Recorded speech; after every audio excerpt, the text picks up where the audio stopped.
The sun was sinking low over Maple Avenue, staining the quiet suburban street with gold.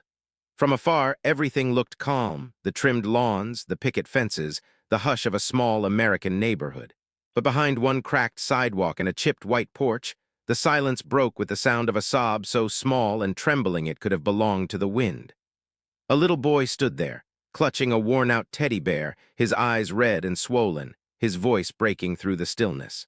"He hit my grandma," he whispered, and those words carried enough pain to shatter the calm of the world.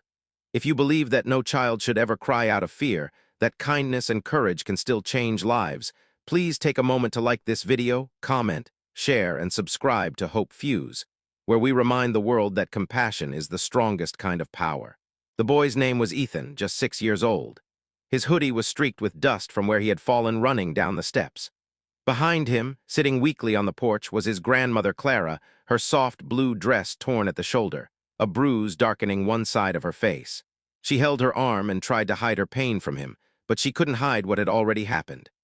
At the doorway stood a man, tall, red-faced, and half-drunk, holding a beer bottle, glaring at the boy as though he'd spoken a forbidden truth. His name was Ray. He wasn't family, just someone who'd promised to help out after Clara's husband passed away. Instead, he brought anger, control, and pain. Ethan ran out of the house that afternoon barefoot, his small hands clutching the teddy bear his grandmother had sewn for him when times were better. He didn't know where to go. He only knew someone had to help. His tears fell onto the concrete as he stumbled down the front path, and that's when the rumble came. The deep, thunderous growl of engines filled the air, breaking through the stillness like a storm rolling in. 6 motorcycles turned the corner, glinting in the sun, roaring closer until they stopped right in front of Clara's house.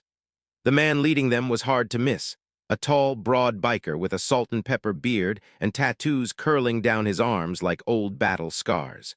The words Hell's Angels were stitched across the back of his leather vest, and under that, a smaller patch that read RLCHLLS. His name was Reed, the kind of man whose very presence silenced noise and stirred something raw in the air. When he saw the boy crying by the steps, he killed the engine, swung his leg off the bike, and crouched down. "Hey, buddy," he said softly, his gravelly voice carrying both warmth and weight. "What happened?" Ethan didn't answer with words at first. He just pointed toward the porch, toward the trembling old woman sitting on the step and the men standing above her, bottles still in hand. Reed's jaw tightened. Inside him, something familiar and painful sparked. He had seen this kind of cruelty before in his own past. In his own home, when he was too small to do anything but cry. But now, he wasn't small. And no one, not while he was around, was going to make a child cry like that again. Reed slowly stood, his eyes never leaving the drunk men on the porch. The rest of his crew, 5 men in black vests, stood behind him in silence, a wall of quiet judgment and power. The neighborhood was watching now. Curtains fluttered, doors cracked open. Everyone could feel what was coming. Ray tried to straighten, his bravado flickering between arrogance and fear. "This ain't your business," he muttered, his voice uncertain. But Reed just walked forward, calm, steady, unstoppable. The sunlight hit the chrome on his vest as he stopped at the bottom step, looking up. "It became my business," he said quietly, the moment I heard a child say those words. Ray's hand trembled, the beer bottle lowering slowly. He glanced at Clara, the woman whose kindness he'd crushed, and then at the child who had run to strangers for help. His lips quivered with some twisted excuse that never made it past his throat. Because in that moment, the truth stood before him, not in words but in presence, a line of men who had once been broken but had rebuilt themselves into shields for others. Ethan stood behind Reed, still clutching his teddy bear, watching the men who had heard his grandma shrink for the first time. Reed didn't need to raise his voice or his hands. The weight of what he represented, justice, protection, brotherhood, was enough.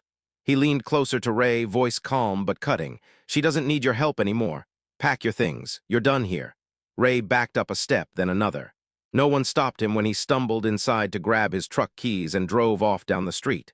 The sound of the engine faded, and for the first time that day, there was peace. Reed turned back toward Clara. He knelt again, this time beside her. She tried to smile through her pain. "You didn't have to," she whispered. "Ma'am," he interrupted gently, "no one should ever have to live scared. Not you, not him." His voice broke just slightly as he looked at Ethan. Then he motioned to his men, who stepped forward quietly, one of them offering a water bottle, another taking out a first aid kit. Neighbors watched as a group of men society often called dangerous showed more tenderness than the world expected. They checked on Clara, called for help, made sure she was safe. When the ambulance arrived, Reed stayed behind with Ethan, sitting on the steps, talking softly while the sun lowered into the horizon. The boy finally smiled, just a small, fragile smile, but it was enough to make Reed's throat tighten. As the paramedics helped Clara into the vehicle, Ethan ran to Reed and hugged him tightly around the arm. "Thank you," he whispered, clutching his teddy bear. Reed looked down at him and simply nodded. When the ambulance pulled away, the bikers mounted their motorcycles again. But before Reed started his engine, he glanced once more at the house. At the little boy waving from the porch, at the old woman safe inside. He didn't say it aloud, but the thought echoed through him. Sometimes, the loudest acts of kindness are done by those the world least expects. He revved his bike once, the roar echoing down Maple Avenue, not as a threat but as a promise that kindness still rides where it's needed. If this story touched your heart or reminded you that strength and compassion can come from the unlikeliest people, please like, share, and subscribe to Hope Fuse, where real courage begins with simple kindness. Before you go, comment below, what would you have done if you heard a child cry those words? Because sometimes one person's courage can change everything.